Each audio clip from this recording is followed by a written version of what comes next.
Hello guys, welcome back again. So आज हम बात करने वाले हैं गाइस कम्युनिकेशन जंक्शंस का दूसरा टाइप। एक टाइप हम ऑलरेडी डिस्कस कर चुके हैं, दूसरा टाइप हम यहाँ पे पढ़ेंगे गैप जंक्शन क्या होता है। तो देखिए, प्लाज्मोडेस्माटा आपका एक कम्युनिकेशन जंक्शन है, वो किस में मिलेगा? प्लांट सेल में मिलेगा, जबकि गैप जंक्शन है वो एनिमल सेल में मिलेगा।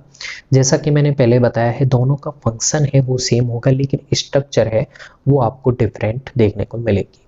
सबसे पहले हम देखेंगे इसका मीनिंग क्या होता है कम्युनिकेशन जंक्शन का, फिर हम गैप जंक्शन की स्टडी करेंगे पूरा पॉइंट टू पॉइंट। ओके, तो देखिए, communication junction mediate the chemical और electrical signal between neighbouring cells. तो नेबरिंग सेल्स के बीच में ये लिंकिंग बनाए रखता है ताकि केमिकल और इलेक्ट्रिकल सिग्नल्स हैं वो प्रोवाइड किए जा सकें और ट्रांसपोर्ट किए जा सकें एक सेल से दूसरी सेल तक। ओके, गैप जंक्शंस की बात करें तो इसकी स्ट्रक्चर आपको कुछ इस तरह से देखने को मिलेगी, जिसमें आप देख सकते हैं दो सेल हैं, एक सेल ए है और एक सेल बी है, नीचे वाली सेल बी है।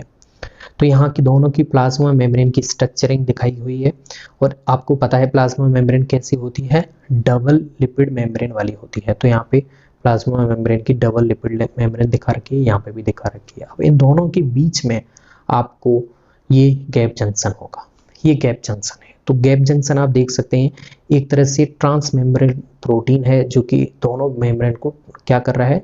एम्बेडेड है, दोनों मेम्ब्रेन में लिपटा हुआ है।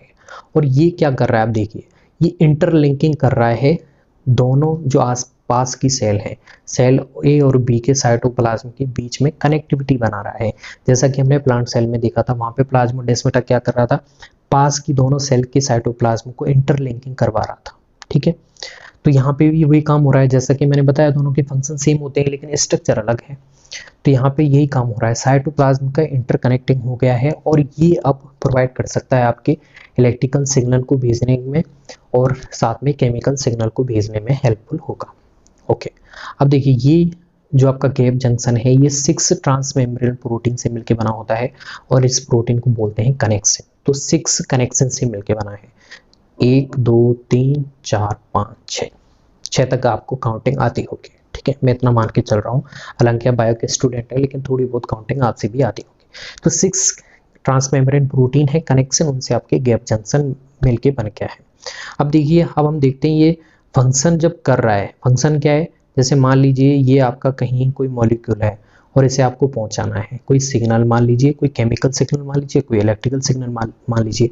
अब देखिए, ये तुरंत इसे पहुंचाएगा, तो इसके क्या एनहांस कर देगा इसकी इंटेंसिटी को, इसकी तीव्रता को गिरने नहीं दे रहा है, इसे डिफ्यूज नहीं होने दे रहा है, इधर से उधर नहीं जाने दे रहा है। ये क्या डायरेक्ट भेजता है आपके, देखो यहाँ से कोई मॉलिक्यूल्स है, आयंस है या फिर सिग्नल है, तुरंत यहाँ गया है, तो तीव्रता बढ़ जाती है।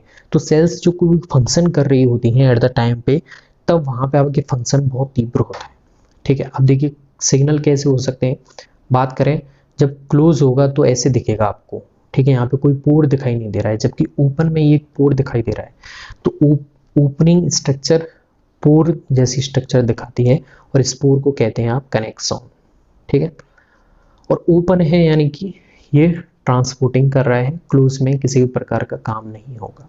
ठीक है, तो कनेक्शन पोर होता है जो बीच में ट्रांसमेम्ब्रेन प्रोटीन के द्वारा बनाया जाता है। तो gap junction made up of 6 transmembrane connection proteins. Okay, special point है ये, अगर इनवर्टिब्रेट में मिलता है, किसमें? इनवर्टिब्रेट में गैप जंक्शन मिलता है तो उसे बोलते हैं इनेक्सिन। ओके ओके, अब स्पेशल पॉइंट देखें तो डायरेक्ट कनेक्शन करवा के रखता है, डायरेक्ट इंटरलिंकिंग करवा के रखता है आपकी किसकी? साइटोप्लाज्म की, नेबरिंग सेल्स के हैं जो पड़ोसी कोशिकाएं उनके साइटोप्लाज्म की डायरेक्ट लिंकिंग करवा के रखता है। और ये दोनों सेल्स को बांध के रख देता है, और किस रूप में? किस इलेक्ट्रिकल रूप में या फिर मेटाबॉलिकली रूप में उन्हें संबंधित कर देता है। यानी कि यहाँ तो इलेक्ट्रिकल का ट्रांसपोर्ट हो सकता है सिग्नल का, यहाँ पर मेटाबॉलिकली कोई प्रोडक्ट है उसका भी ट्रांसपोर्ट हो सकता है। अब देखिए, इलेक्ट्रिकल जो बाइंडिंग होगी उसमें आपके कौन कौन से थिंग्स देखने को मिल सकते हैं। तो यहाँ पे नर्वस सिस्टम में इलेक्ट्रिकल सिग्नल है वो ट्रांसपोर्ट किया जा सकता है, या फिर हार्ट मसल सेल्स में इलेक्ट्रिकल सिग्नल्स है जो ऐसे नोड के द्वारा क्रिएट किया जाता है, वो भी गैप जंक्शंस के द्वारा आप एक सेल से दूसरी सेल तक पहुंचा सकते हैं। तो यहाँ पे क्या होगा, जैसे नर्वस सिस्टम में बात करें, इलेक्ट्रिकल ट्रांसमिशन है, कोई तंत्र का आवेग है, वो आप एक सेल के साइटोप्लाज्म से तुरंत मिली सेकेंड में आप दूसरी सेल तक पहुंचा सकते हैं। तो उसकी क्या इंटेंसिटी बढ़ जाएगी आपकी ट्रांसमिशन की, ठीक है, तो वो लीक नहीं होगा इधर उधर। दूसरा हार्ट मसल सेल्स हैं, वहाँ पे भी आवेग की जरूरत होती है, तो वो आवेग भी आप तीव्रता से गैप जंक्शंस के थ्रू आगे पहुंचा सकते हैं। मेटाबॉलिकली में कोई प्रोडक्ट होगा, जैसे इंट्रासेलुलर सिग्नल्स हैं, जैसे CAMP है और आपके कैल्शियम आयन है, तो ये भी आप एक सेल से दूसरी सेल तक आसानी से पहुंचा सकते हैं। तो ये इंटरलिंकिंग हो गई सिग्नल्स की। ओके,